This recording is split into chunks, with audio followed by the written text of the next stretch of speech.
వచ్చా. మళ్ళీ మీ భవిష్యత్తు బంగారు భవిష్యత్తు చేసే బాధ్యత తెలుగుదేశం జనసేన తీసుకుంటామని చెప్పి నేను మీ అందరికీ విజ్ఞప్తి చేస్తున్నా. ఈ జిల్లా ఉంది 365 కోట్లతో జైన్ ఇరిగేషన్ ప్రాజెక్ట్ ని మొదలుపెట్టాను. దాన్ని కూడా నిలిపేశాడు. నేను అడుగుతున్నా, అది ఆ ప్రాజెక్ట్ వచ్చుంటే మైక్రో ఇరిగేషన్ లో మంచి ప్రాజెక్ట్ అయ్యేది.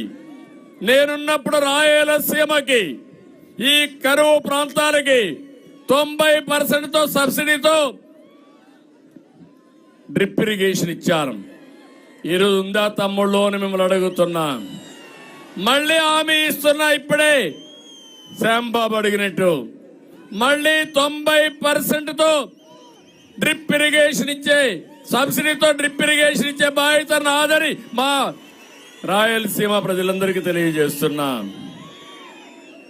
నంది కొట్కూరులో మెగా సీడ్ పార్క్ తీసుకొచ్చాం 650 కోట్లతో. అది కూడా పోయే పరిస్థితి వచ్చింది. కర్నూలులో మీరు ఒకసారి చూస్తే నేనే ఆ రోజు ఎయిర్పోర్ట్ ఉండాలి, కర్నూలు జిల్లా అభివృద్ధి కావాలని 90 కోట్ల రూపాయలతో 18 నెలల్లో ఎయిర్పోర్ట్ కూడా కట్టాం. ఇంకో పక్క ఓర్వకల్లో ఇండస్ట్రియల్ టౌన్షిప్ క్రియేట్ చేశాం. ఆ రోజు నేను ఒకటే చెప్పాను, కర్నూలుని అభివృద్ధి చేయడం కోసం హైకోర్టు బెంచ్ కూడా ఇక్కడ పెడతారని చెప్పిన పార్టీ తెలుగుదేశం పార్టీ. ఇతను వచ్చి మాయ మాటలు చెప్పాడు. ఏది పెట్టే పరిస్థితి లేదు. మళ్ళీ హామీ ఇస్తున్నా, కర్నూలులో హైకోర్టు బెంచ్ పెట్టే బాధ్యత తెలుగుదేశం పార్టీ తీసుకుంటామని చెప్పి కూడా నేను మీకు తెలియజేస్తున్నా.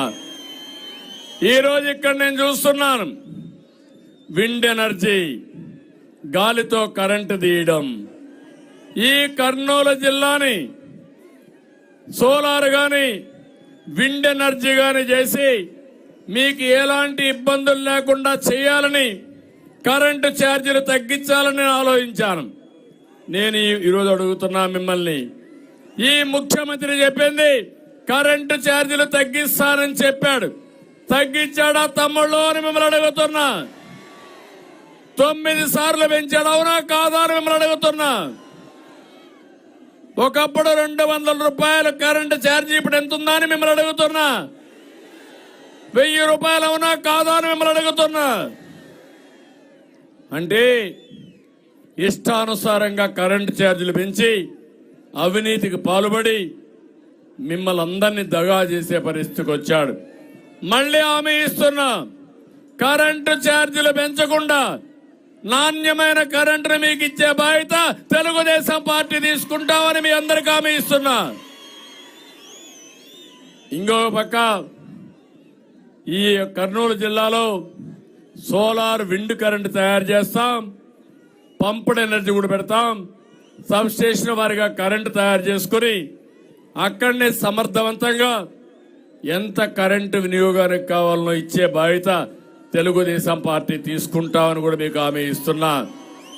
రైతులందరికీ ఒకటి హామీ ఇస్తున్నాను, మీకందరికీ సోలార్ ఎనర్జీ ఇచ్చి మీరే కరెంటు ఉత్పత్తి చేసుకుని మీకు అవసరమైన కరెంటు వాడుకుని, అవసరమైతే మీ ఇండ్లకు కూడా వాడుకుని మిగులు కరెంటు గవర్నమెంట్కి ఇచ్చేడుగా ఏర్పాటు చేసే బాధ్యత నాది. దానివల్ల మీకు డబ్బులు కూడా వస్తాయి. ఇది అసాధ్యమేం కాదు, ఇది సాధ్యం. అందుకని నేను ఎక్కడికక్కడ స్థానికంగా కరెంటు ఉత్పత్తి చేసుకుంటే ట్రాన్స్మిషన్ లాసెస్ ఉండవు. తద్వారా కరెంటు ఛార్జీలు కూడా బాగా తగ్గుతాయి. మీరు ఉత్పత్తి చేస్తే మిగుళ్ళ కరెంటు గవర్నమెంట్కి ఇవ్వగలిగితే దానికి డబ్బులు కూడా ఇచ్చే పరిస్థితి వస్తుంది. రాబోయే రోజుల్లో ఒకప్పుడు ఐటీని డెవలప్ చేశాం, ఇన్ఫ్రాస్ట్రక్చర్ డెవలప్ చేశాం. ఇప్పుడు ఎనర్జీ పైన శ్రద్ధ పెడతా ప్రతి ఒక్క రైతును రాజు చేసే బాధ్యత కరెంటు ఉత్పత్తి చేసి మీరు వాడుకునే విధంగా చేసి మిగులు కరెంటు గవర్నమెంట్ కొనే విధంగా చేస్తామని కూడా మీకు హామీ ఇస్తున్నా.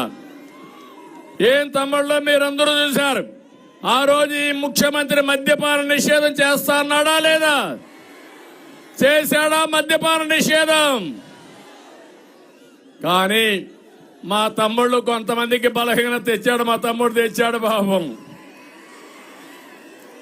ఇంకా కొంతమంది మంది బాబులు ఉంటారు, తెచ్చుంటారు ఇక్కడే. ఒకప్పుడు క్వార్టర్ బాటిల్ 60 రూపాయలు నా పీరియడ్లో, అవునా కాదా? ఇప్పుడు ఎంత అమ్ముతున్నారు? అది కూడా నాసిరకం, అవునా కాదా? కర్ణాటకలో ఆ బ్రాండ్ ఉందా? తెలంగాణలో ఈ బ్రాండ్లు ఉన్నాయా? ఇక్కడ మాత్రం జగన్ రెడ్డి బ్రాండ్లు ఉన్నాయా, అవునా కాదా అని మిమ్మల్ని అడుగుతున్నా. మద్యపాన నిషేధం పెడితేనే ఓటుకు వస్తారని చెప్పాడా లేదా? మాట తప్పాడా లేదా? ఓటు అడిగే హక్కుందా ఈ ముఖ్యమంత్రికి? ఏం తమ్ముళ్ళు అందరూ సిద్ధంగా ఉన్నారా?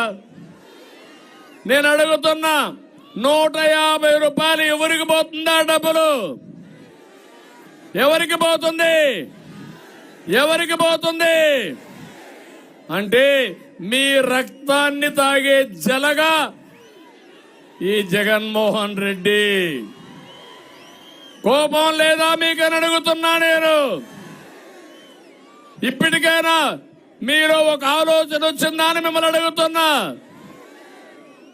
మీ ఊర్లో ఇసుక ఉంది, ఏం తమ్ముళ్ళు మీకు దొరుకుతా ఉంది ఇసుక? నేనున్నప్పుడు మీ ఉచితంగా ఇసుక ఇచ్చానా లేదా? ఇప్పుడు ఇసుక కూడా రెక్కలు వచ్చాయా లేదా? అంటే ఏంటి అరాచకం? ఎమ్మెల్యేలంతా ఇసుక దొంగ వ్యాపారం, ఎక్కడ చూసినా ఇసుక వ్యాపారం చేసి కర్ణాటకకు బెంగళూరు పంపిస్తారు, హైదరాబాద్ పంపిస్తారు, కోట్ల రూపాయలు దోచేసే పరిస్థితికి వచ్చారు. అదేవిధంగా ఇక్కడ అడుగుతున్నాం, ధరలు పెరిగాయా లేదా తమ్ముళ్ళు? అన్ని పెరిగాయా లేదా?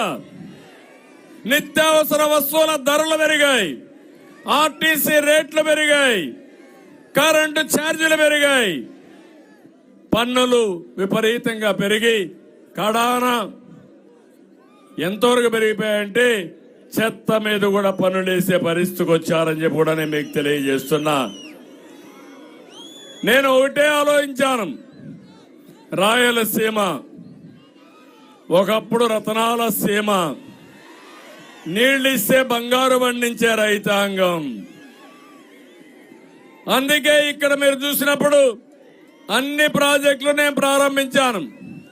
గుండ్రేవుల, వేదావతి, ఎల్ఎల్సి, ఆర్డిఎస్ అన్నిటికీ నిధులిచ్చాం.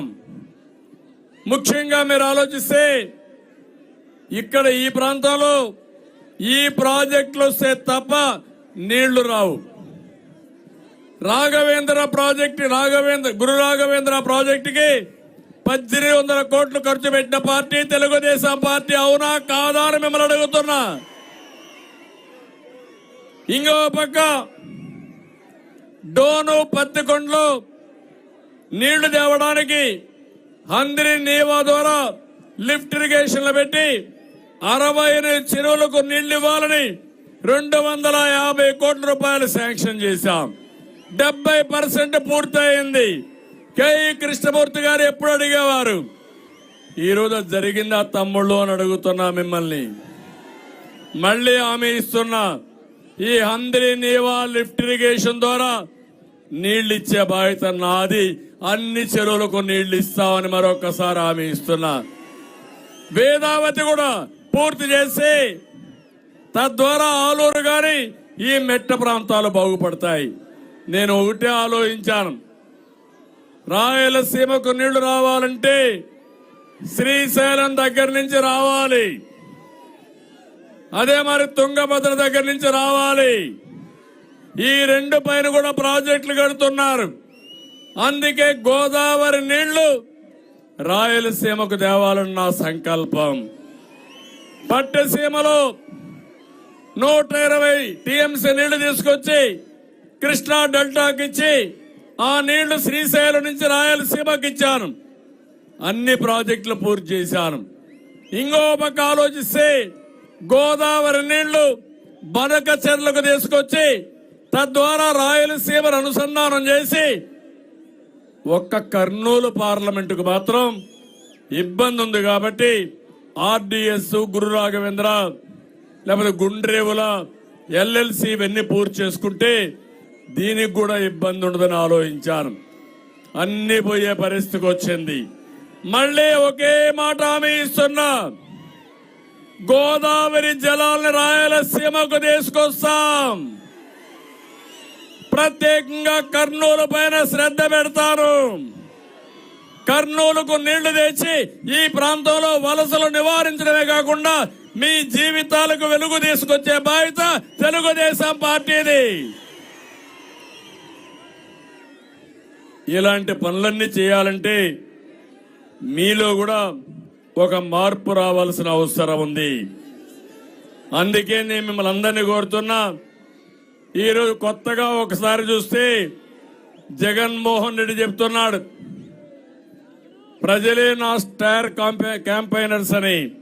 నేను చెప్తున్నా, ఈరోజు పత్తికొండ చూసిన తర్వాత ఈ ప్రజలే నీ పతనానికి స్టార్ క్యాంపైనర్స్.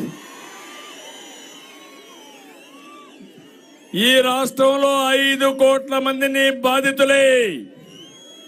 5 కోట్ల మంది నీకు వ్యతిరేకంగా స్టార్ క్యాంపైనర్స్ గానే ఉంటారు. నువ్వు డ్రామాలు ఆడడం మానేయి. నువ్వేం చేశావో నిన్నటి వరకు అందరినీ బెదిరించావు. ఇప్పుడు అందరూ కలిసి నీ అంతు చూసే పరిస్థితికి వస్తారు. అది ఎక్కువ సమయం లేదని చెప్పి కూడా నేను మీకు తెలియజేస్తున్నా. ముఖ్యమంత్రి అంటున్నాడు, నాకేమి పేపర్ లేదు, టీవీ లేదు అంటాడు. పేపర్ లేదా, టీవీ లేదా, అబద్ధాలు చెప్తున్నాడా లేదా అని మిమ్మల్ని అడుగుతున్నా. ఎక్కడ చూసినా ఇలాంటి అబద్ధాలు చెప్పి పబ్బం గడుపుకునే పరిస్థితికి వచ్చాడు ఈ ముఖ్యమంత్రి. నేను అందుకని ఈరోజు రాష్ట్రానికి ఒక పిలిపిస్తున్నా.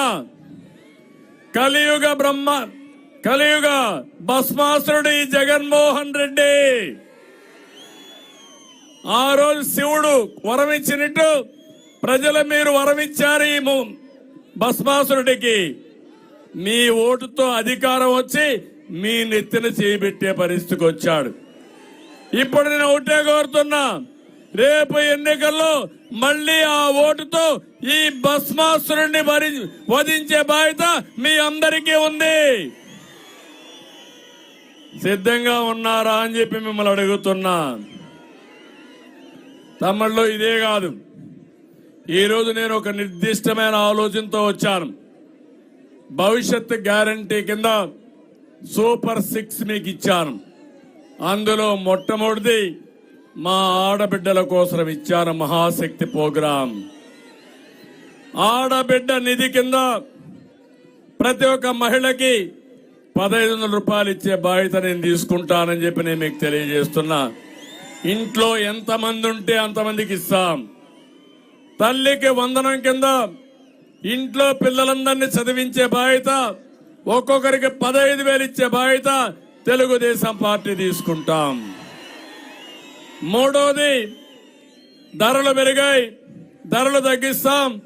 అదే సమయంలో 3 గ్యాస్ సిలిండర్లు ఉచితంగా ఇచ్చే బాధ్యత తెలుగుదేశం పార్టీది. ఇది కాకుండా మీకెవ్వరికి ఖర్చులు ఇబ్బంది లేకుండా ఆడబిడ్డలకు ఉచితంగా ప్రయాణ సౌకర్యం ఆర్టీసీలో కల్పిస్తాం. ఇది చేస్తాం. ముందే చెప్పా యోగాళం కింద మా తమ్ముళ్ళకి ఏం చేస్తామని.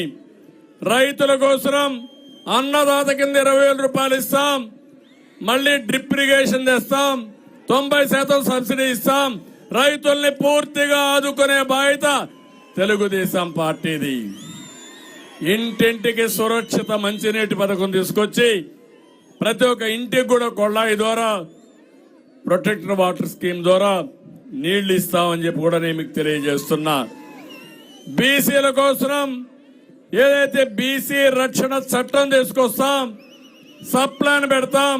మిమ్మల్ని పూర్తిగా ఆదుకునే బాధ్యత తెలుగుదేశం పార్టీ, జనసేన తీసుకుంటాం. ఎస్సీలకు కూడా ఒక విషయం చెప్తున్నాను. సామాజిక న్యాయం చేసిన పార్టీ తెలుగుదేశం పార్టీ. 95, 96లో ఎస్సీల్లో ఏబిసిడి రిజర్వేషన్లు కేటగరైజేషన్ తీసుకొచ్చాను. మాలా, మాదిగా, అదే మరిగా మిగిలిన వర్గాలన్నీ కూడా నేను ఆ రోజే ఏబిసిడి కేటగరైజేషన్ తెచ్చాను. నేను తీసుకొచ్చిన కేటగరైజేషన్ వల్ల మాదిగలకు చాలా వరకు న్యాయం జరిగింది. ఉద్యోగ అవకాశాలు వచ్చాయి, ఉపాధి అవకాశాలు వచ్చాయి. మీకు న్యాయం చేసిన పార్టీ తెలుగుదేశం పార్టీ. ఇటీవల ప్రధానమంత్రి గారు చెప్పారు, మేం కూడా కేటగరైజేషన్ ఎస్సీలకు చేస్తామని. ఈరోజు నేను హామీ ఇస్తున్నా, మళ్ళా మాదిగలకు న్యాయం చేసే విధంగా సామాజిక న్యాయం కోసం మేము కట్టుబడి ఉన్నాం. కేటగరైజేషన్ చేసి మీకు న్యాయం చేపిస్తామని మరొక్కసారి మీ అందరికి హామీ ఇస్తున్నా.